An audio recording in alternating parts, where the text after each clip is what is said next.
지금 하는 이야기는 그냥 하는 이야기입니다. 이게 신학적으로 맞느니 아니니 따지기 시작하면은요, 제가 미리 따져 드리겠습니다. 이 말하는 것은 신학적으로 따지면 이단입니다. 근데 그냥 교훈이라고 그냥 이야기로 들어주시면 될 것 같아요. 이전에도 한번 했던 이야기입니다. 예수님이 12명의 사도를 세우시고요, 이들이 얼마나 지도자의 역량이 갖추어진 지도자가 될 수 있는 자질이 있나, 예수님이 아마 세상 연구소에 한번 컨설팅을 의뢰하기로 했답니다. 예수님이 일단 제자들의 모든 이력과 경력을 포함한 모든 자료들을 그 연구소에 보내게 되었어요. 그리고 몇 주 뒤에 결과를 통보받게 됩니다. 그 결과는 이렇습니다. 저희 연구소에서는 보내주신 베드로 씨 외 11명에 대한 자료를 면밀히 검토하여 다음과 같은 결과를 통보하게 되었음을 기쁘게 생각합니다. 저희 연구소가 가지고 있는 분석 시스템을 가지고 검사 대상자들을 분석해 본 결과, 대상자들은 한결같이 학력이 떨어지고 집안 배경 및 인맥들이 형편없으며 업무 성과를 만들어낼 추진력이 많이 부족하며 대체로 이기적인 성향으로 인해 팀워크 의식이 상당히 결여되어 있다는 결론을 내릴 수밖에 없었습니다. 이 결과를 통해 보내주신 대상자들은 지도자로서 역할을 잘 수행할 수 있을런지 본 연구소는 의문을 갖게 되었습니다. 다만 그나마 다행인 것은 보내주신 분석 대상자 중에 딱 한 명이 모든 평가 기준의 지도자로 적합한 합격자가 나왔음을 알리게 되어서 본 연구소는 기쁨으로 생각합니다. 그 합격자는 상당한 추진력과 명석한 두뇌, 정의감이 넘치고 소신과 실력을 갖춘 사람이었습니다. 이 사람은 나머지 11명과는 달리 어떤 지도자의 역할을 맡겨도 무리가 없어 보입니다. 그 합격자는 바로 가롯 유다입니다. 여러분, 이게 어떻게 된 일일까요? 세상의 기준으로는 사실 가롯 유다가 맞습니다. 그러나 성경 기준에서는 가롯 유다는 최고의 빌런이죠. 그의 지도자가 돼서는 안 되는 사람이에요. 그가 사도로 세워졌기에 그도 불행했고 모든 사람이 불행해진 사람입니다. 세상의 리더를 보는 기준과 하나님이 보는 리더의 기준은 달라요. 세상의 기준에서는요, 헐칠한 외모와 전쟁에 능한 실력을 갖춘 사울이 세상의 기준으로는 리더로서 맞습니다. 그런데 하나님은 사울이 아니랍니다. 대신 아버지도 걔는 아니 손살에 쳤던 다윗이 하나님은 리더로서 맞다라고 얘기하세요. 세상은 학력과 지식, 능력을 봅니다. 그러나 하나님은 겸손함과 하나님을 의지하는 믿음을 봅니다. 세상은 잘 이끌고 정확하게 판단하고 지시하고 관리할 사람을 찾고 있어요. 그러나 주님은 더 순종하고 더 낮아지는 사람, 자신의 부족함을 인정하며 그래서 더 주님께 매달리며 나는 못합니다, 주님 도와주셔야 합니다, 종의 모습으로 섬길 자를 하나님은 찾고 계세요. 그러니 기억하십시오. 직분이란 직이 중요한 게 아니에요. 섬김이 중요합니다. 직분은 벼슬이 아닙니다. 섬기라고 깔아준 멍석입니다. 그러니 직분을 가졌다고 목소리가 높아지고 권리 주장하시면 안 됩니다.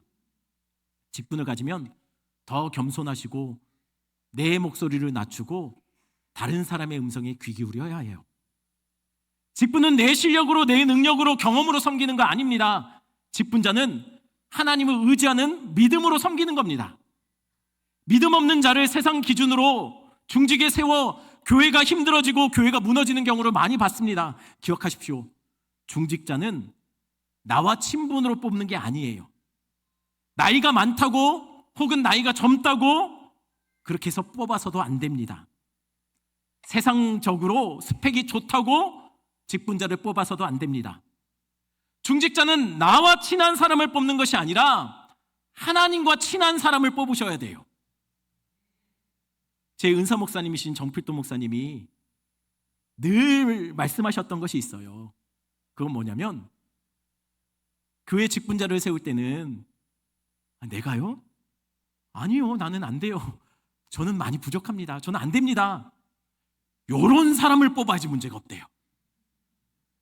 나를 좀 뽑아주세요. 나를 세워야지. 아니, 내가 그동안 어떻게 교회를 섬겼는데, 나 하는 거 봤지 않습니까?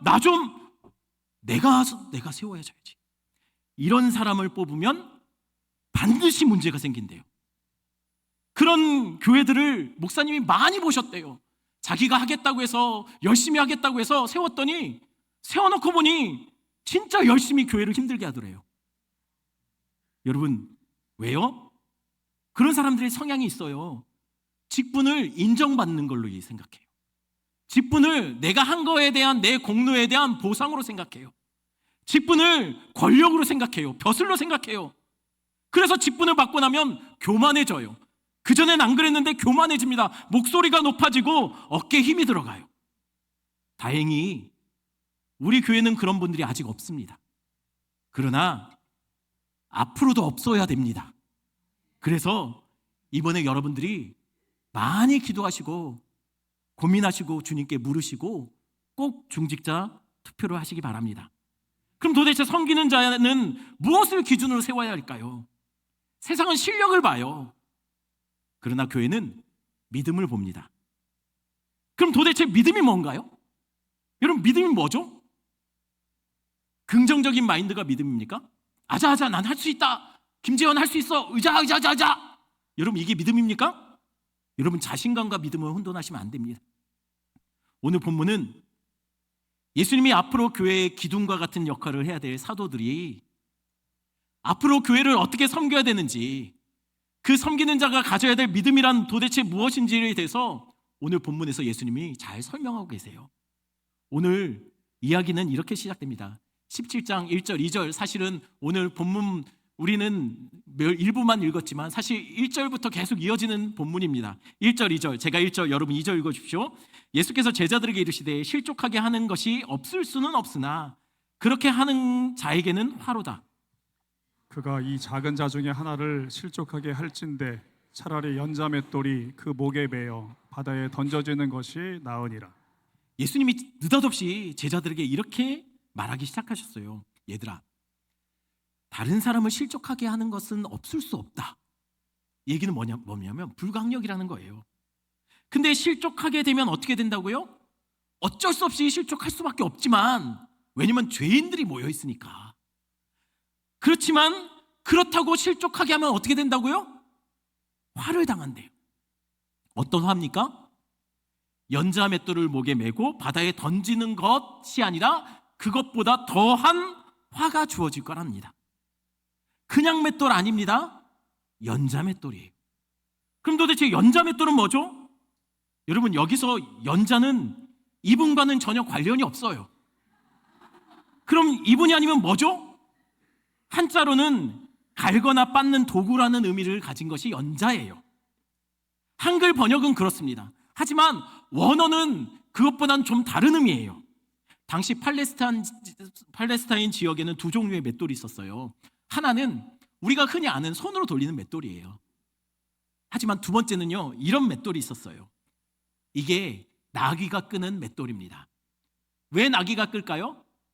사람이 끌기에는 너무 크니까요. 여러분, 원어로 보면 연자 맷돌은 이거예요. 나귀가 돌리는 맷돌.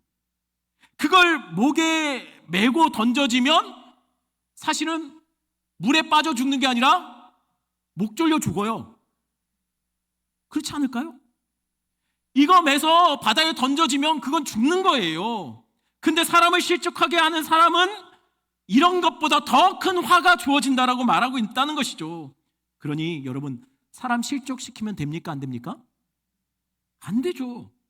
그런데 문제는 내가 안 시키려고 했다고 해서 실족하려고 하는 사람이 실족하기로 작정하고 오는 사람이 실족 안 합니까?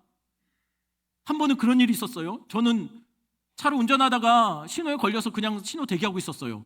근데 자전거가 괜히 오더니 하더니 자기가 제 앞에서 넘어졌어요. 그러더니 이렇게 일어나면서 저를 노려보면서 가는 거예요. 저 아무것도 안 했거든요. 그거 제가 어떻게 합니까, 그걸? 제가 이전에도 얘기했던 것 같아요. 전국 대학생 수련회 때 가서 선택 강의를 한 적이 있어요. 근데 강의 중에 제가 아브라함이 애굽에 갔다가 아내 사라를 바로에게 빼앗긴 사건을 설명하는 중에 제가 지나가는 말로 이런 말을 했어요. 당시에 여자들은 숫자에도 포함이 안 될 정도로 인권도 존중받지 못하고 마치 물건 취급받았던 때다. 그래서 이런 일이 일어났다라고 지나가면서 얘기를 한번 했어요. 그리고 강의가 마쳐졌습니다.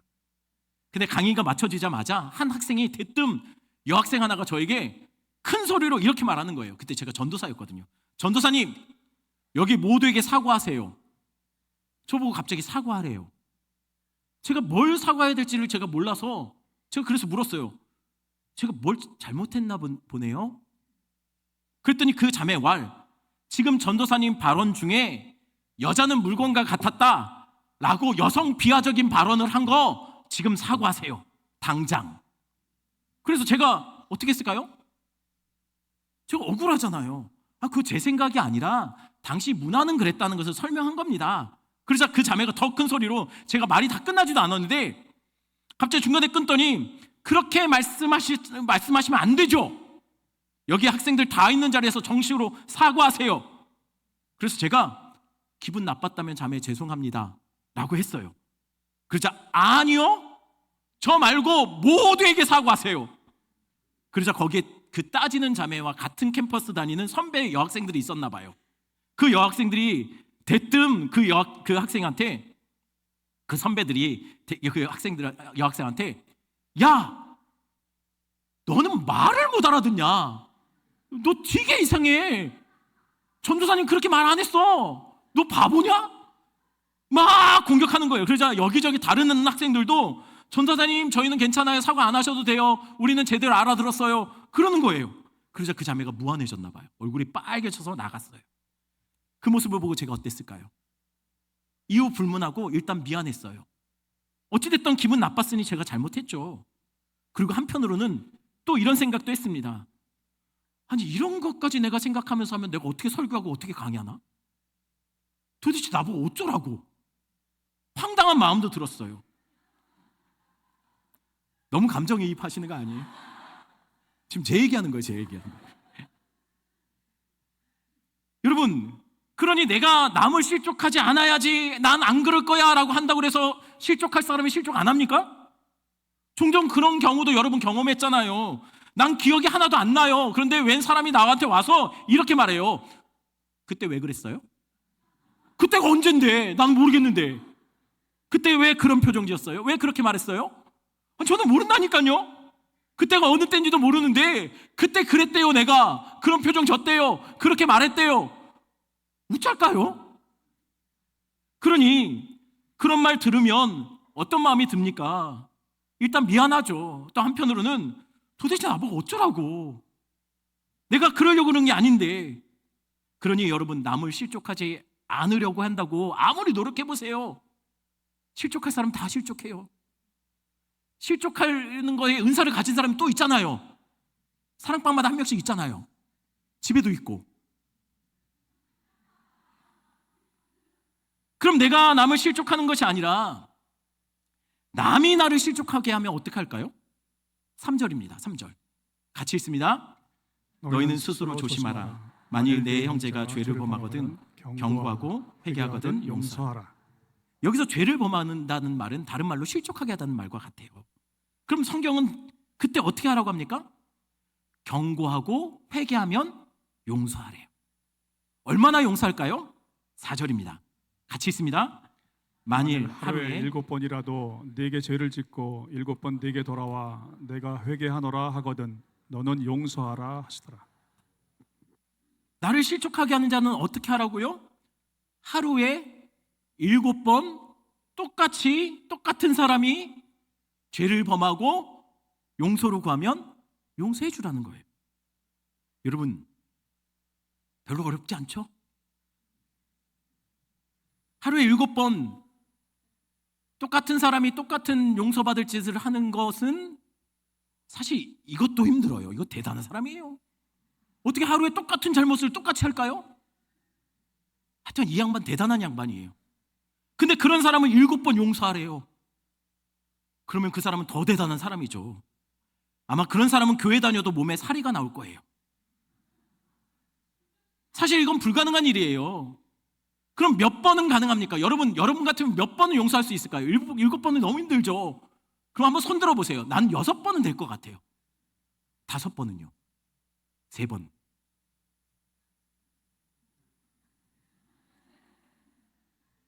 집사님이 나오셔서 설교하셔야 되는데 저는 한 번 정도는 할 수 있을 것 같아요.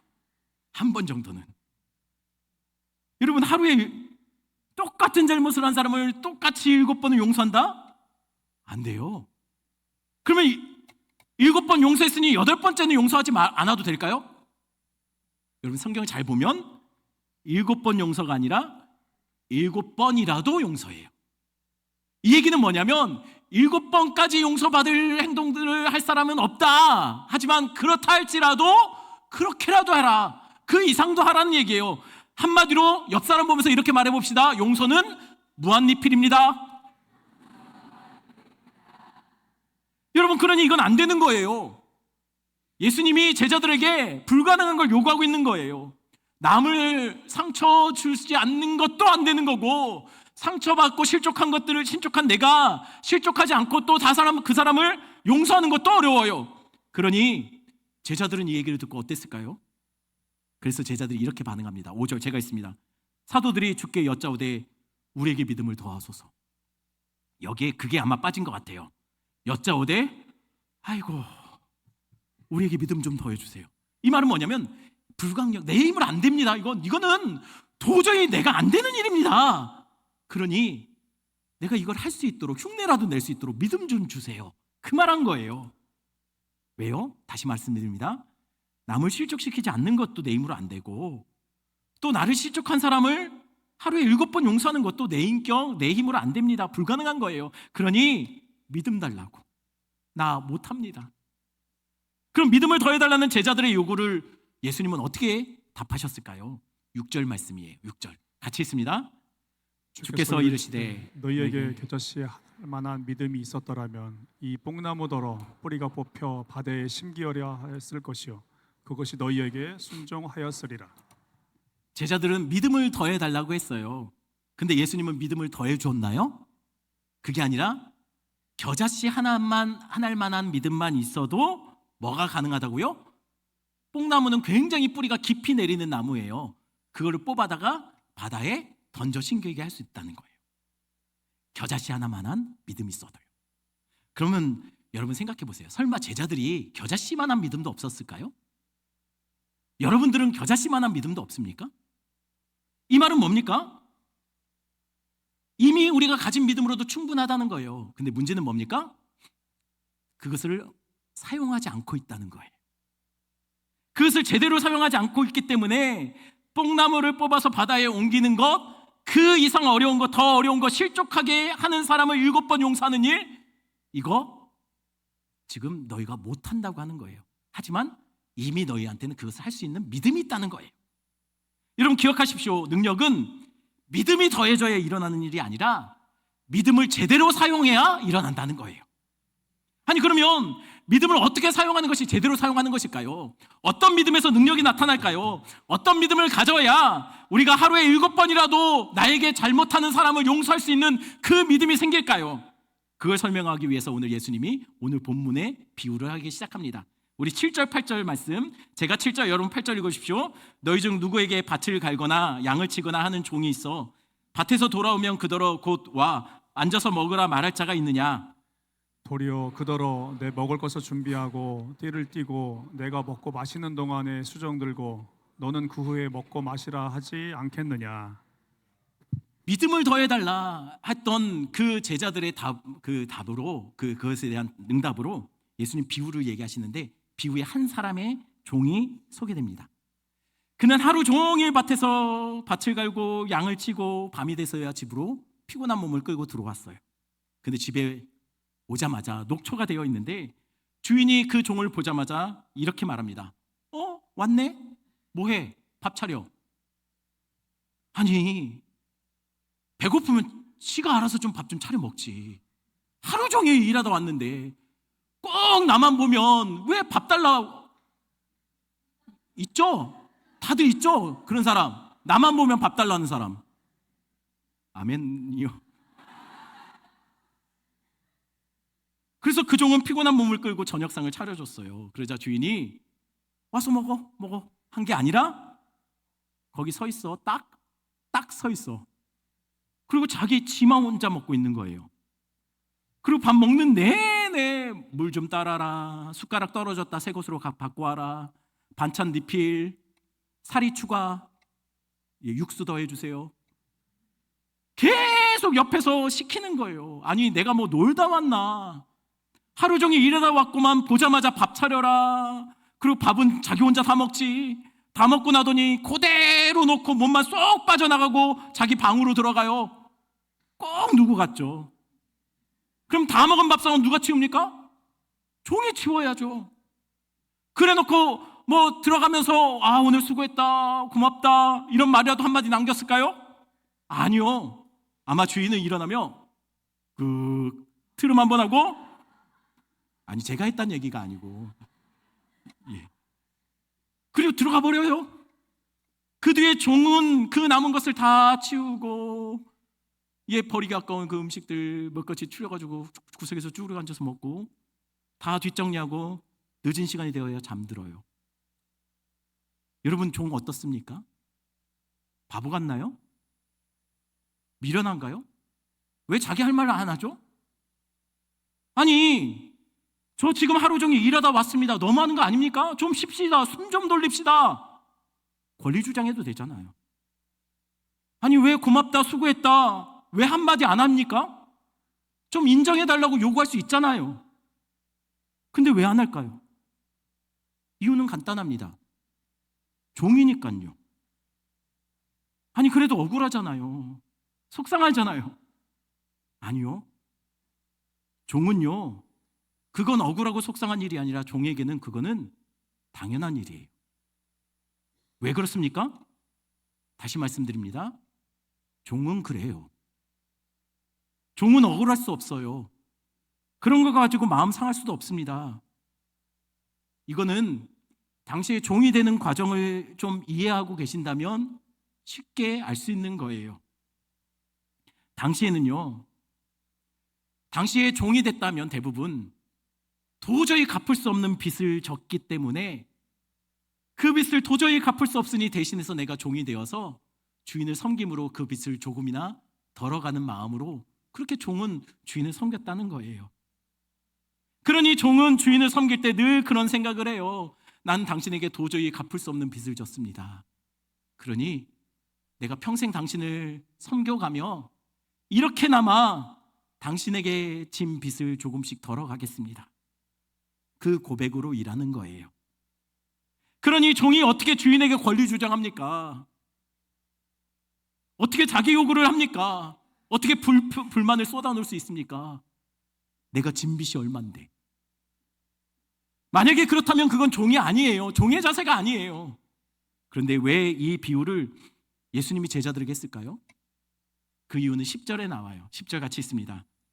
이와 같이 너희도 명령받은 것을 다 행한 후에 이르기를 우리는 무익한 종이라 우리가 하여야 할 일을 한 것뿐이라 할지니라. 왜냐하면 제자들이 그와 같이, 그 종과 같이 행해야 되기 때문입니다.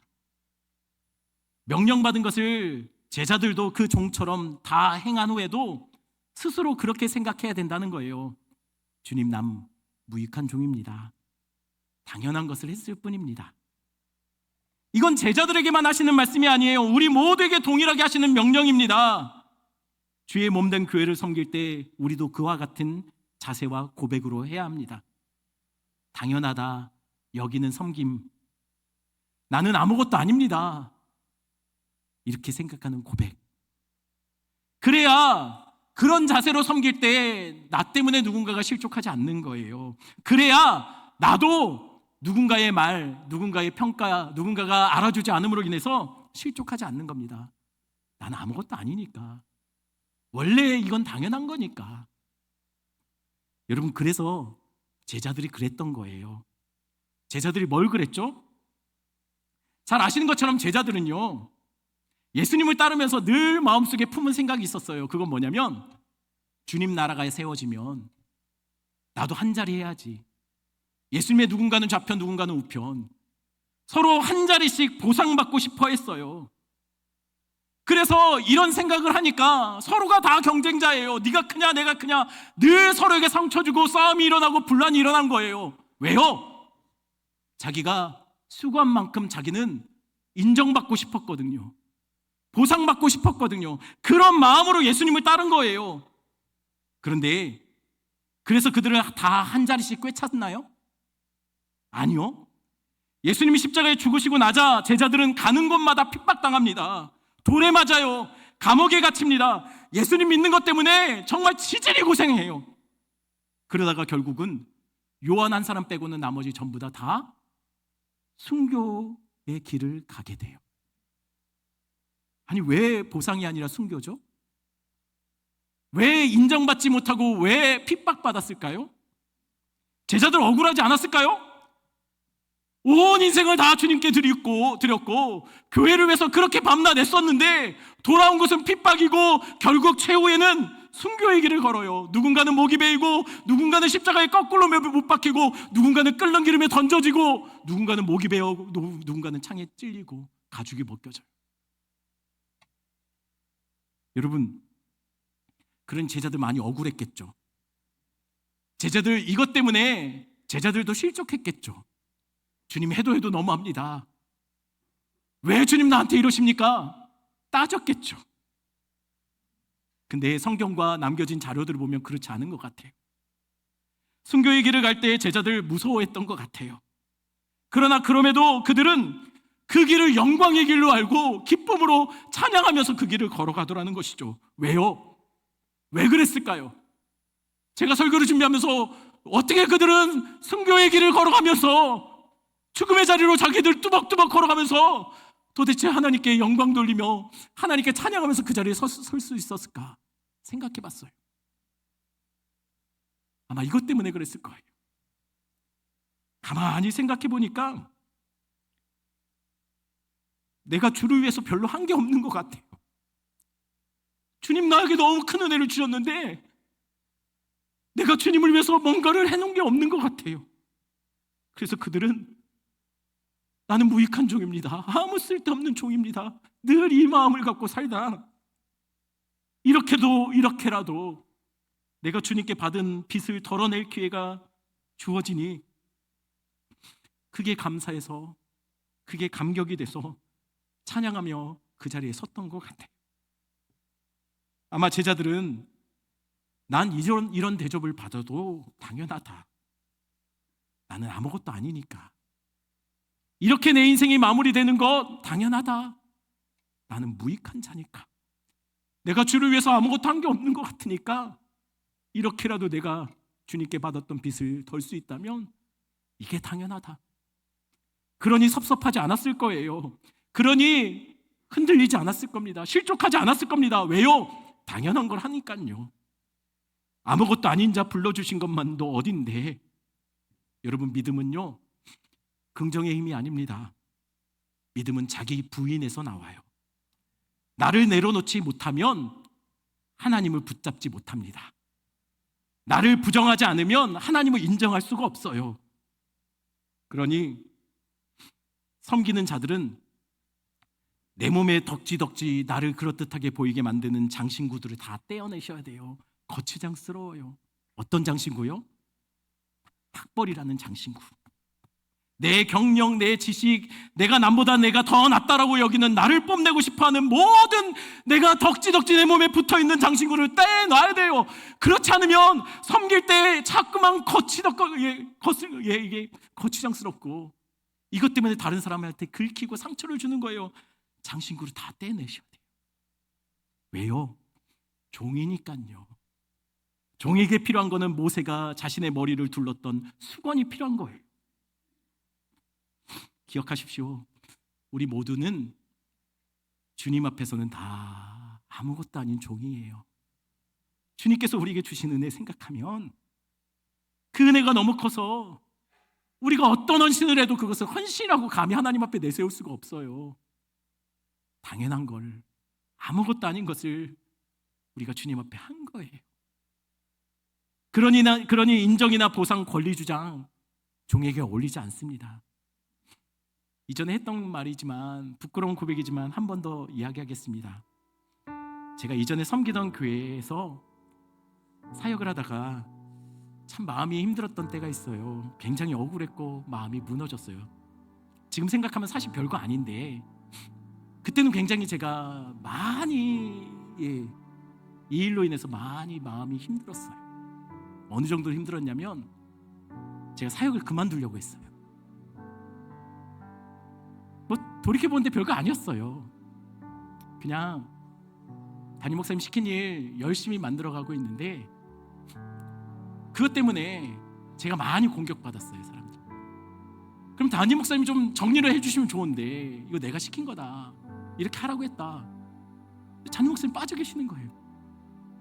나는 이걸 만들어내야 되는데 계속 공격을 하고 하니 제가 그걸 막 봤다 나중에 제가 번아웃 됐어요. 제 마음이 너덜너덜해졌어요.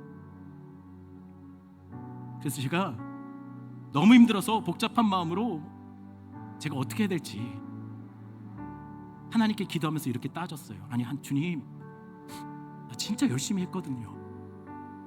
근데 이게 뭡니까? 해도 너무하지 않습니까? 이건 아니지 않습니까? 정말 밤늦게 혼자 너덜너덜해진 마음 갖고 기도했어요. 그런데 진짜로 들렸어요. 뭐가 들렸냐면 하나님이 진짜 저에게 이렇게 딱 한마디 하셨어요.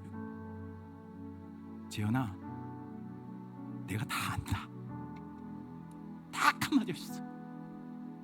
난 진짜 많이 말했거든요. 근데 하나님 딱 한마디 하셨어요. 내가 너 다 안다. 난 많이 말했는데 하나님 딱 한마디 하셔서 제가 속상했을까요? 억울했을까요? 아니요.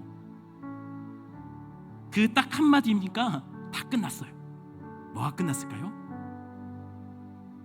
내 마음의 깊은 이 속상함과 억울함이 다 끝났어요. 그 말 듣고 제가 이렇게 말했습니다. 그럼 됐습니다, 주님. 주님 아시니까 됐습니다.